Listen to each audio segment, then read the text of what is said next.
Despite all the sacrifices Canadians have made during this pandemic, experts say some hard lessons have not yet been learned. It is frustrating because we keep doing the same things over and over again, and the holes in the system have been identified a long time ago, and they're still the same holes.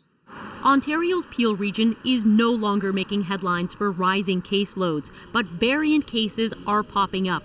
They're being met with aggressive testing, but experts say Peel revealed a big hole that several provinces still haven't sealed. We have one of the largest manufacturing and distributing and processing sectors in all of Canada.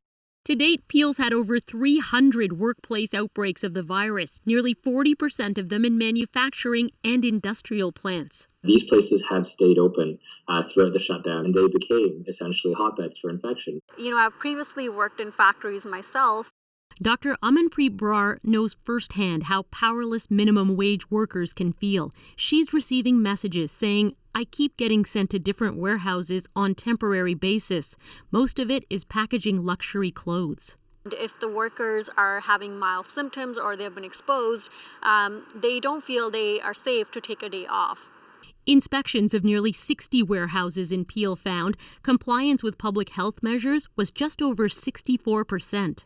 It's quite low. If that was in a hospital or even in any other healthcare setting, alarm bells will be going off. Anik Singh is a nurse at this isolation hotel. Peel pushed for this space to protect sick workers' families from also becoming infected, but more is needed. In a nutshell, what we need is better sick pay benefits for employees and a better housing capacity. Without them, many argue the virus and its variants will continue to spread. Christine Burak, CBC News, Toronto. Okay, now I want to bring in Carolyn Collane, an epidemiologist and mathematician who's been doing COVID modeling out of Simon Fraser University in BC. And so, in some way, I got to ask the question, have we underestimated the spread potential of this virus in different populations, do you think? So I think it's not so much that we miscalculated. I think it's that what we've learned about vaccines now, that they can block transmission effectively, really opens our eyes to the possibility of blocking transmission with vaccines as well as preventing severe outcomes with them. Right, because there was a reason at the outset, right, for the focus on much older people in long-term care. You want to vaccinate those who are most at risk of severe outcomes. Absolutely. And long-term care, we were not able to protect those individuals before vaccination. Hopefully with vaccination we will, and it's incredibly important to have prioritized them. Now, after we vaccinate the most vulnerable, I think we can open the door to thinking about not just preventing severe outcomes, but preventing whole chains of transmission. And by preventing a whole chain of transmission, you could prevent 20 or 30 cases and actually protect more elderly people by vaccinating those high contact workers than you might be able to just by vaccinating one at a time among the people at risk of the outcomes, because you can prevent those exposures. Right. So here's the most difficult question. What is the point at which you do start focusing more on younger people who are transmitting the virus versus older people who are more susceptible to it? Because, the various provinces are lowering the age thresholds as they go, right?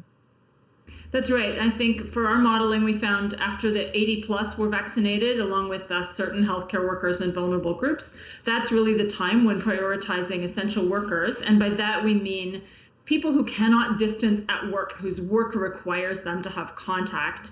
That becomes very, very effective, and we get a huge benefit from doing that. When you say huge benefit, what is the difference in outcome that we're actually talking about here? So that depends. It depends how long we want to have our distancing measures in place for, whether we reopen.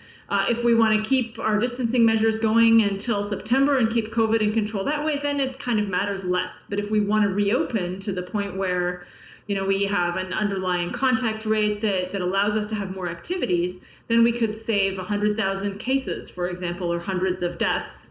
By vaccinating people to prevent people from being exposed in the first place. So in addition to protecting those individuals, you protect the communities around them. Kind of like when you vaccinate a GP, it's not because your GP is going to have a severe outcome if they get infected. It's because they're at risk of exposure and because they serve a vulnerable population. And it's kind of like that. Right. And very quickly, we have about 20 seconds left. The fact that we know we have variants in play, those push your thinking in which direction?